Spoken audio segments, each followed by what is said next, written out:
povești am auzit despre tine? Mă bucur. Nenumărate. Mă bucur. Nenumărate. Foarte multă lume veche din vamă, din vama veche, lume veche, vama veche, știi? Foarte mulți oameni mi-au zis, dacă vrei să afli povești adevărate despre vama veche, întâlnește-te cu mexicanul.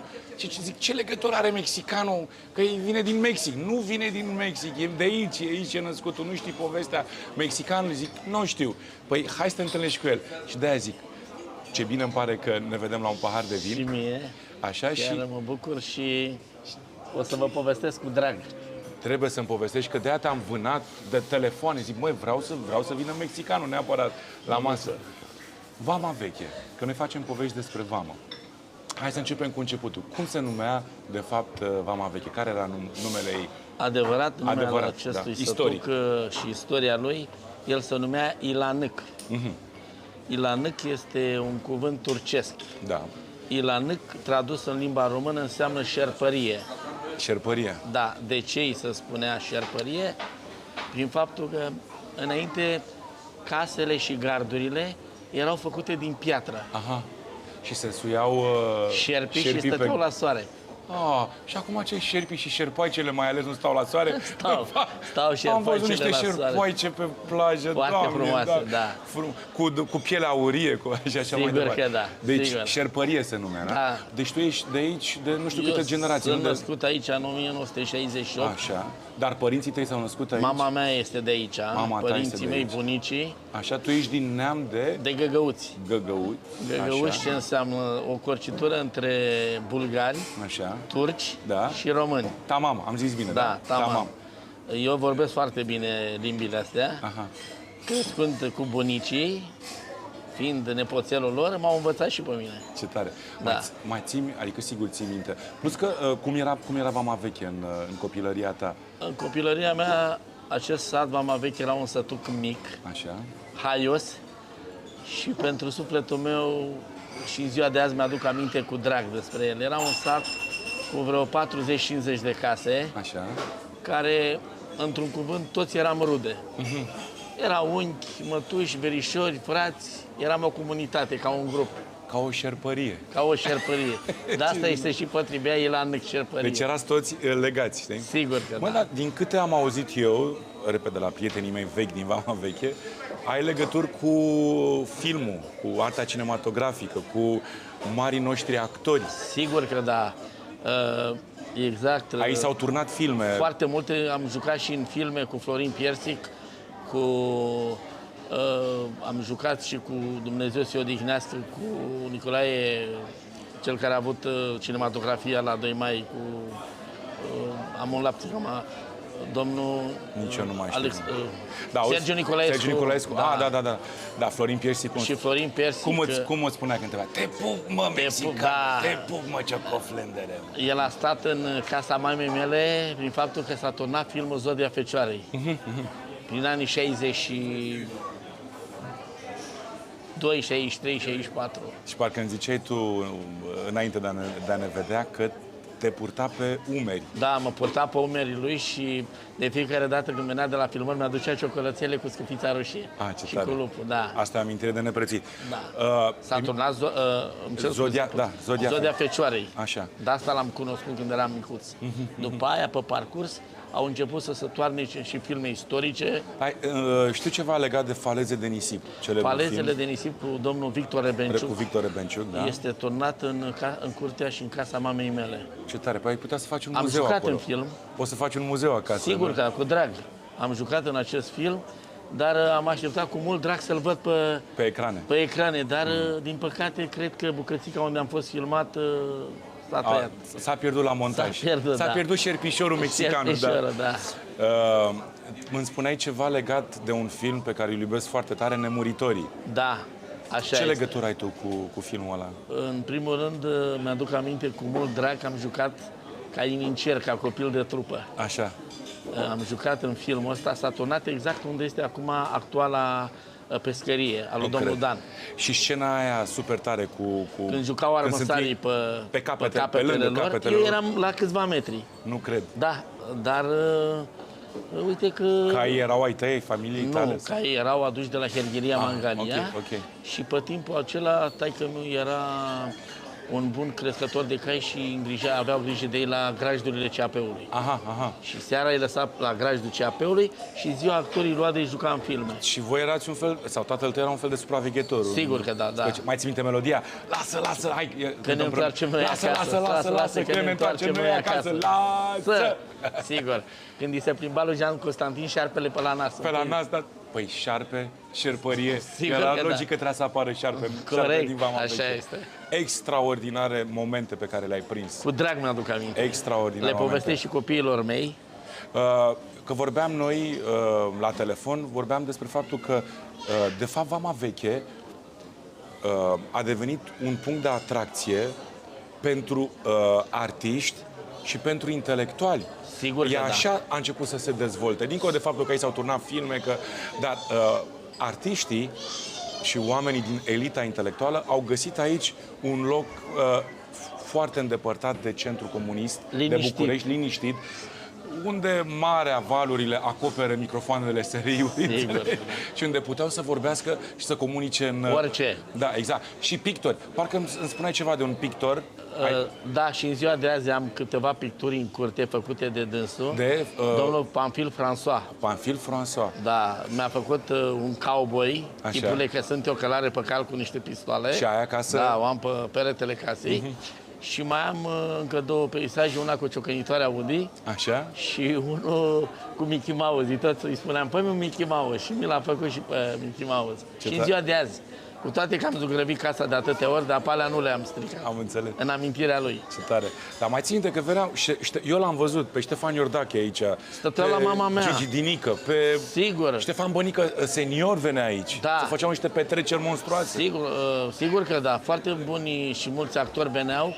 Exact cum spuneați dumneavoastră, Vama Veche era un punct sălbatic și le plăceau că stăteau liniștiți, nu erau deranjați. Da. Iar Coana Sultana, mama mea, le prepara mâncare, îi aștepta la ora prânzului cu drag. Cu ce mâncare? Cu pâine caldă, așa.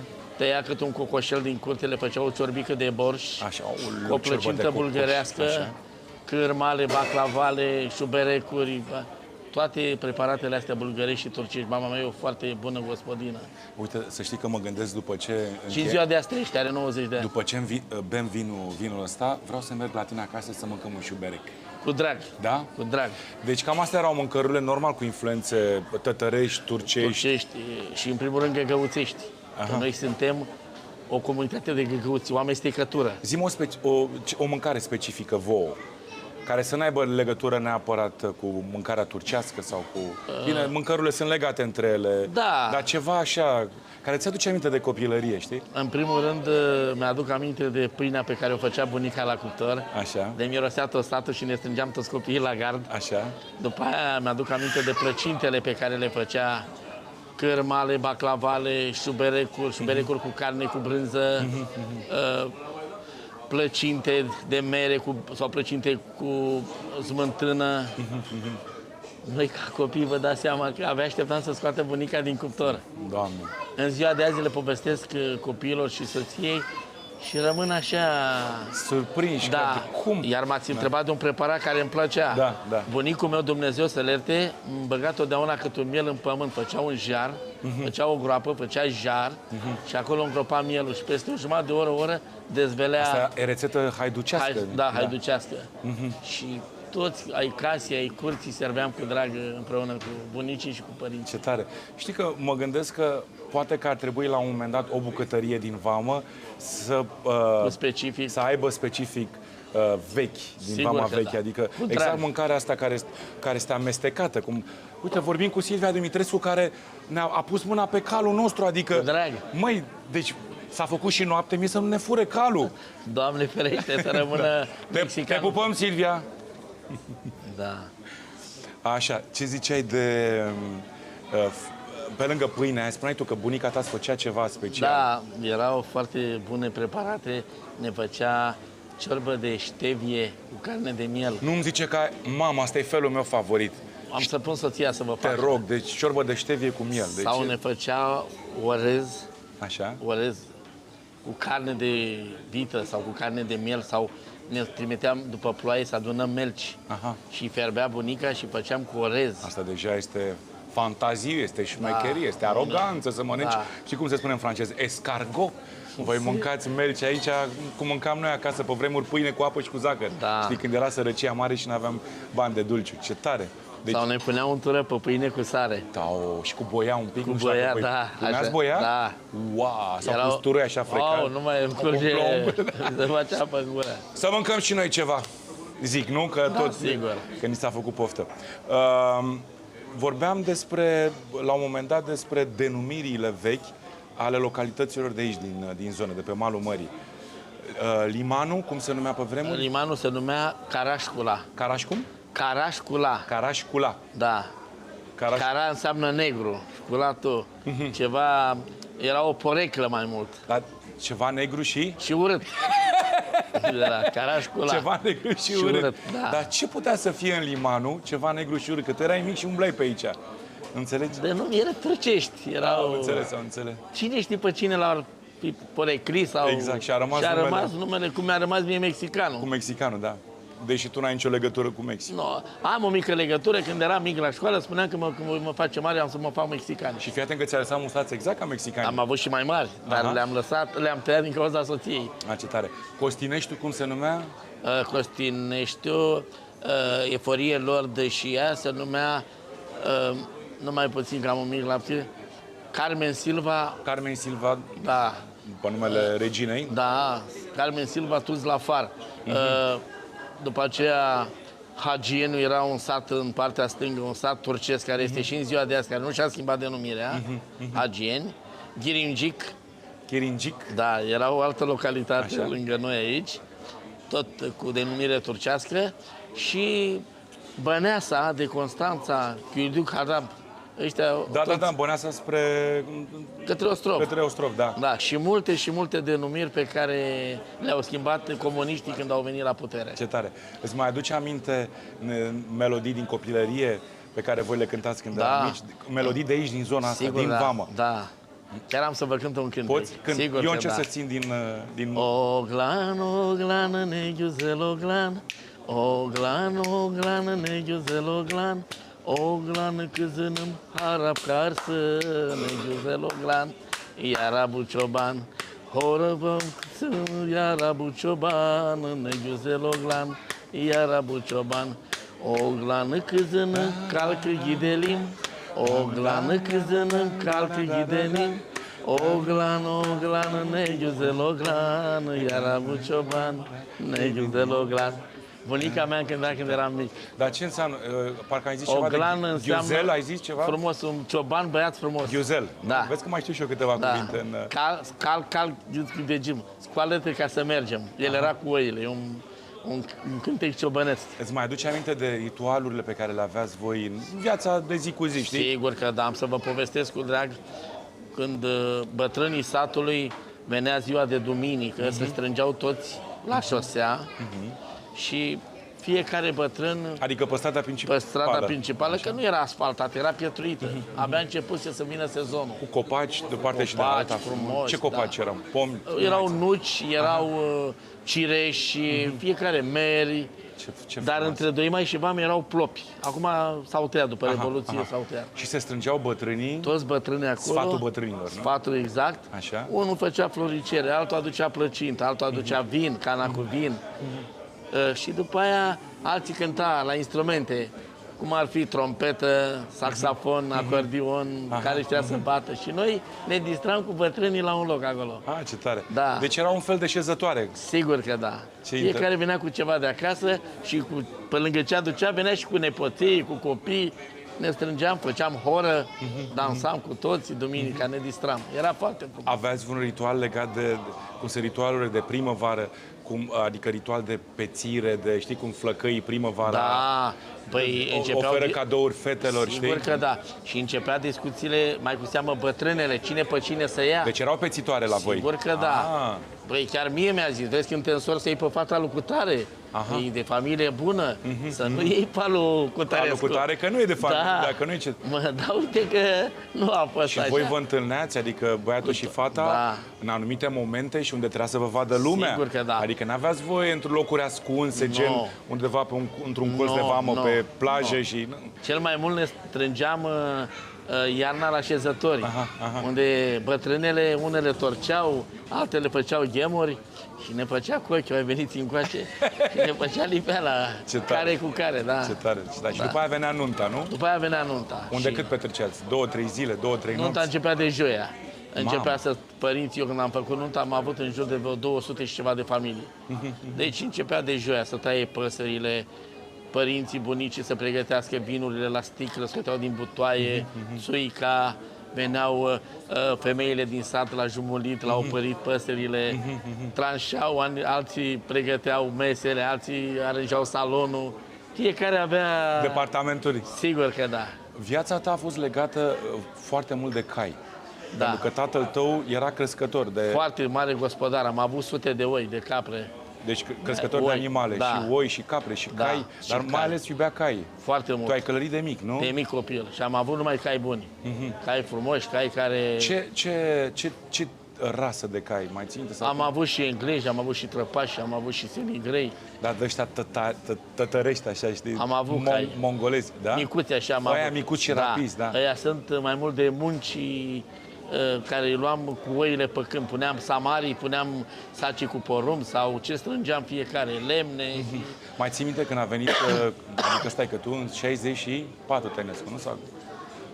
da, ai tăi au prins colectivizarea. Am prins și eu. Și ai prins și tu, da? Sigur că da. Mai ții minte, Păi, cei din Vama Veche s-au împotrivit, că mai sunt multe sate, multe comune care s-au împotrivit, orașele nu, dar... Să știți că pe timpul comuniștilor, noi cred că am fost mai uitați în colțul ăsta aici. Păi despre asta, cred că despre asta e vorba. Aici e magia din Vama Veche, știi? Da. E atât de îndepărtat punctul ăsta și aproape de graniță, încât, uite, și pe timpul comuniștilor Păi uite, Vama a fost uitată. Vama Veche, ce aveau 3 grajduri de oi în satul ăsta și vreo 3 grajduri de păsări. Dar eram un sat uitat de comuniști. Eram în colțul nostru aici cu... Adică n-au venit să vă pună Nu. în sula în coaste, dăm cai, la dăm contractă oile, sau dăm... fă așa sau nu. Nu. A fost o viață mai liniștită în colțișorul ăsta. Aha. După aceea, prin 62-63, am avut noroc că a venit și tabăra universitară Babeș-Bolyai din Cluj. Și a început să... Îmi cer scuze, că nu știu de ce m-am Stai înecat. ieșit. Hai noroc. Doamne ajută. Și... Doamne ajută. Au venit clujenii, pentru că... Ei au fost primii care au deschis Așa am turismul auzit. în Vama Veche. Deci Așa clujenii, da? Da. Și au început să meargă din casă în casă, până și-au format oamenii. Dumneavoastră aveați 3 camere, mama avea 5, ăla 2, ăla 4, fiecare cât putea să închirieze. Și veneau în câte serii de 2 săptămăni. Din iunie... Deci cu clujenii aceștia a început, de fapt, Sezonul. Vama Veche, sezonul, da? Adică Da. Vama Veche s-a transformat dintr-o comună, dintr-un sat Dintr-un pitoresc, sat uitat de lume. uitat de lume, într-o stațiune, practic. Sigur că da. Venea tabăra Babeș-Bolyai din Cluj. Și au fost niște oameni foarte cum se cade ardelenii. Noi, neavând contact cu lumea, Mai ții minte prima întâlnire cu ei? sigur că da, eram ca niște potrâni din alea, ne uitam că eram speriați, nu știam ce se întâmplă. Ei au început să construiască, să facă restaurant, sală de mese, pe 2 țevi o pânză unde turnau filme și ne chema și pe noi. Mai ții minte ce filme vedeai? Ne băgau filme istorice, desene animate, așa. Și după aia au început să ne atragă foarte mult cu concursuri și cu jocuri pe plajă, cu castele. Au început să facă câte un chioșculeț din PFL cu sucuri, cu citro. Era cuic și citro. Ne dădea câte un suculeț și ne punea să facem castelușe, fel și fel de jocuri. Și așa ne-a atras de partea lor și ne-am format ca o familie. Da, foarte interesantă povestea asta cu clujenii. Poate la un moment dat ne ajut să identificăm, dar sau nu știu, mai trăiesc? Adică ai mai vorbit cu ei, ai ținut legătura cu ei cumva? Pe vremea când eram eu copil, venea un șef de la Cluj foarte cum se cade. Adică părinții tăi bănuiesc că îi cunoșteau? Da, sigur că da. Domnul Pop, el avea un defect săracul la picior și venea cu oamenii dânsului ca să poată să închirieze de la oameni camerele. Și mai era un domnul Făleanu, domnul Chețanu, doamna Mia, era o mare bucătăreasă, era grăsuță dumnei așa. Și ne iubea pe noi copiii, ne chema, ne dădea prăjiturele cu doamna Chețanu. Încet să-mi aduc aminte de fiecare. Aminte, da. Mă tot gândeam cum arăta malul mării, știi? Mult mai frumos. Aici. Și cum probabil că voi călăreați pe malul mării, Sigur nu? că da, da. Deci alea sunt niște scene. Bine, bănuiesc că marii noștri cineași care au venit aici, bănuiesc că au tras cadre cu voi, știi? Călărind pe malul mării. Sigur că da. Am câteva filmări cu caii pe plaje, unde alergam dimineața. Ce frumos. La orele 6, 7, noi făceam cu ei plimbări pe țărmul apei. Da, fii atent, că tu ești un martor, știi? Da. Aici în Vama Veche. Cum ai simțit schimbările de-a lungul timpului? Adică, văd că ești pozitiv, îți place, iubești în continuare Vama, n-ai plecat, nu te-ai dezrădăcinat, n-ai plecat în Germania, Suedia, America, Puteam Franța. să plec oriunde. Exact. Deci, bineînțeles că Vama Veche s-a modernizat, da? Nu mai era aceeași vamă pe care tu ai cunoscut-o și cu toate astea tu ai iubit-o din ce în ce mai mult. Mă leagă dragostea de acest pământ, de acest sătuc. De acest sătuc. De copilăria mea, de amintirile cu copiii când ne jucam, de părinții, de bunicii, de toți localnicii care au fost pe vremea care trăiau pe timpul când eram eu mic. Îți mai aduce aminte, ai avut și momente în care nu știu, poate că ai fi vrut să pleci, poate momente care te-au deranjat în decursul anilor care au trecut. Știi? Da, m-a deranjat un singur lucru. M-a deranjat și mă deranjează și în continuare. Nu trebuia să se dea voie să se construiască până în buza apei, cum e acum. Trebuia să lase limita de localitate cum era înainte. Adică orice om de rând să poată să-și pună un cort sau un cearșaf pe plaje sau o saltea sau... Nu, ce înseamnă... Nu vreau să fiu un băiat rău acum, dar asta e o țigănie. Baldachin. De ce mă obligi tu pe mine să iau baldachin sau să-ți iau șezlong? Când eu poate vreau să-mi pun un prosop. Și asta e adevărat, da. Poate la asta nu m-am gândit. Da. Și plaja înainte era mult mai îngrijită. Clujenii băgau în fiecare dimineață tractorul cu discul, să discuia frumos. În ce ani? În 1900?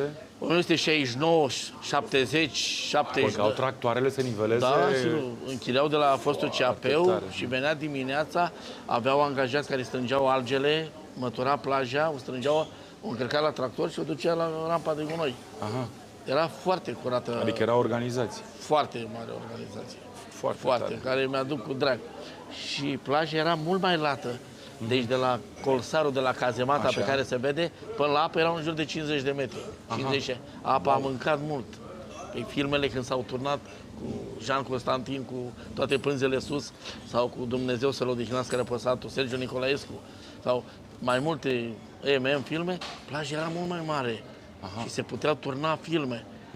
Cu Mircea, când s-a întâlnit Mihai Viteazu și cu cel la malul mării aici, movila aia mare de acolo, unde era toată suita de osteși, acolo era. Deci aici au filmat. Da. Ai amintiri de la filmări, uite, cu Jean Constantin, cum să nu? Pe el, Dumnezeu să-l odihnească, vorbeam turcește cu... Ia un mic, te rog. Micul știi că, adică, e invenție turcească, da. Nu? Deci nu greșesc. Nu. Ia un mic turcesc, te rog. Luăm cu mâna, așa. Luăm cu mâna, da, păi suntem în vamă. Așa, ai vreo amintire cu haiducerea, să zic, cu Jean Constantin? Ne chema, ne dădea dulcere. Eram prea mici. Sau amintire haioasă de la filmări? Uite, pe moment... Hai, mănâncă și te gândești. Că îți dai seama, tu ai participat la cel puțin cât 4 filme, nu? Da. Au fost făcute aici pe plaje. Și la faleze de nisip, acolo trebuie să ai, că s-a filmat la tine în curtea mamei mele, da. în curtea părinților. Cum era domnul Victor Rebenciuc? Un domn foarte cum se cade. Foarte. Ne-a pus să venim cu turma de oi, Așa? ca dumnealui, când vine cu doamna de la plaje, să treacă chipurile printre oi să ajungă acasă. Așa. Deci a fost o scenă foarte plăcută. După aceea, chipurile, că au uitat să-și ia sticla de apă, s-a întors și le-a luat după samar. Era măgarul cu samarul, și știe samarul care se pune, și a luat sticla de apă. Sacoșa aia mare, nu? Da. Dar îmi pare rău că anumite pelicule au fost tăiate. Adică anumite cadre. Da. N-a fost filmul dat tot cum s-a filmat. Mai e o bucată foarte bună unde am eu casă acum. E o cazemată după timpul nemților. E acea cazemată este prinsă în film. Îmi veneau tot așa a doua zi de la plajă și au luat vântul umbrela și... Și ce mă gândesc că poate o să facem un alt, adică mai mult ca sigur zic eu, o să facem un alt episod tot cu tine, dar să o facem un episod mobil, în sensul să mergem cu tine prin locurile unde... Cu drag. Uite, în curte la mama ta, unde Drag. s-a Faleze de filmat, nisip. da, faleze de nisip. În locul unde a fost Zodia Fecioarei turnat. Exact. Și să ne povestești de acolo. Sigur că da, sigur. Cu foarte mult drag vă Și povestesc. poate chiar să aducem, poate vorbim cu domnul Rebenciu, Domnul lui cred că e bătrân acum. este în vârstă, dar poate îi oferim o excursie în Mama Veche, Cu drag, își aduce aminte. să-l aducem în curte acolo. Da. Și Doamne, să ne ce povestească, bucurie. exact, să ne povestească alături de tine, știi, cum a fost la filmări, la faleze de nisip. Vezi, despre asta este vorba în Vama Veche. Noi de-aia facem poveștile astea, să noi povești din Vamă, ceea ce facem noi aici, pentru că poveștile astea trebuie duse mai departe, că de-aia se numesc povești. O poveste, folclorul oral, și povestea trebuie să se ducă mai departe. Vorba lui Tudor Chirilă, ca vântul în Vama Veche, da. din ureche în ureche, din ureche în ureche, ca să nu moară niciodată povestea autentică numită Vama Veche. Neapărat mai facem un episod, să știi, Cu mult drag. mexicanule. Și ce am uitat să vă spun, noi seara, cu cei de la tabăra universitară, Așa. făceam foc de tabără. tabără pe plajă. Și acum se păstrează ritualul, să știi. Da. Fiecare aduceam de acasă câte o bucată de lemn și făceam... și ziua, fiind localnici, noi ne duceam pe câmp și aduceam porumb în lapte. Ba îl fierbeam aici într-o găleată sau făceam pe jar. Aoleu, ce frumusețe. Da. Și aduceam unt sau piper sau sare și fiecare își punea ce vrea pe pot. Doamne. Era o delicatețe. O nebunie. Da, foarte. Să nu mă uiți cu ciorba de ștevie și Cu de drag miel, vă fac când o să ciorbă de venim ștevie în și cu curte la carne tine. de miel. Cântăreți ai prins aici în Vamă? Cântăreți din muzica ușor românească, în anii 80? Au venit cântăreți, au fost chiar pot să spun cântăreți mai mulți, așa. Aureliana Grescu, de exemplu? Da, a fost. A fost și Dumnezeu să le odihnească răposatul Ion Dălănescu și Maria Ciobanu și mai mulți. Când Cornel eram Constantiniu. copil. Da, sigur că da. Și începuseră să se dea fel și fel de spectacole, de Dumnezeu să-l ierte pe marele Adrian Pintea. Adrian Pintea și care făcea cena cu flacărea, domnul Marele nostru poet, poet Păunescu. Păunescu, Adrian Păunescu, da. Se făcea mai cu seamă la Mangalia, ne strângeam cu milă. Prin anii 80? Sigur că da. Era foarte frumos, era foarte... Pune mâna, da, ușor. Mircea? Și... Nu mușcă, nu? Nu, un cal cu minte, Mircica. L-a pupat, ai văzut? Da, e cu minte. Pe ce înseamnă un cal? Da. Ce înseamnă un cal printre mașini? Un cal printre mii de cai putere, calul ăsta este de 10 ori mai valoros. Știi? Da, Mircica. Mircea, un cal frumos și deștept. Cât are? Câți ani are? 10 ani. Ai fost, bănuiesc că în copilărie, în adolescență, lipit de un cal de la tatăl tău? Da, o să vă povestesc Te ceva rog, zi. frumos. Mi-a cumpărat tata, Dumnezeu să ierte, când vine să Așa. plâng, un mânzuleț când eram copil. Așa. Și l-a luat de la niște țigani. Se numea Zabar. Din filmul ăla, țigănesc O Zabar. șatră urcă spre cer. Da. Și l-am crescut de mic, el fiind mâns și eu fiind copil. Și când căluțul s-a făcut mare, tatăl meu a avut nevoie de bani și a fost nevoit să-l vândă. Și tata cu căruța înainte și eu plângeam după el, după mânt să nu mi-l vândă. Doamne Dumnezeu. Da, vine să plâng. Și la jumătatea drumului s-a întors înapoi. Calul? E tata cu... Tată cu calul. Tată Da, i-a cu părut calul. rău, adică a zis, bă, copilul ăsta suferă. Atât de mult îl aveam la suflet. Calul meu mă zău. Zabar, da. Da. S-a întors și mi-a lăsat calul, nu mi l-a mai dat. Dar știi că pentru un crescător de cai, calul este precum cățelul sau pisica Sigur pentru că da. un, Iată așa de... știi? Da. Eu am curaj să jur pe Sfânta Biblie, eu n-am dat un bici în cai. Eu nu-i bat niciodată. Eu îi bat din vorbe. îl cerți. Da, un animal e mai inteligent ca un om. Nu vreau să jignesc. Și animalele degeaba le bați. Sigur Și că omul, da. La fel, degeaba îl bați, că nu o să înveți niciodată Sigur. prin bătaie. Mai rău îl înregi dacă îl bați. El are porția lui de bobițe, el are ora când trebuie să-l cesel, când să-l spăl, să-l aranjez, el știe. Aha, am Îmi fac înțeles. timp pentru el. Am înțeles. Astăzi a fost ceva mai așa, că am zis, e filmare și să-l fac mai frumos. Normal. Și trebuia să apară și el, nu? Da, ca un cavaler. Miercică, Da, Mircică să Doamne trăiești, ajută. mexicanule să trăiești. Doamne ajută Doamne și ajută să-ți fie bine. îmi să pare fie bine că am putut sta de vorbă cu mult drag. Și eu la fel. mi-e Și pare multe foarte povești am să vă spun. Pe de-aia zic că urmează episodul 2. Stai puțin, că trebuie să mergem pe la tine pe acasă. Cu dragul, să mă duc și la fermă, am o grămadă de păsări, de animale. Perfect, perfect. Da. Și să mă înveți să călăresc. Cu drag. Eu am 2 metri, îmi trebuie un cal înalt, că mie mi-atârnă picioarele, știi? Da, găsim și unul mare. Da? Sigur că da. Mulți ani frumos, Doamne mexican. ajută, numai Doamne bine. Doamne ajută.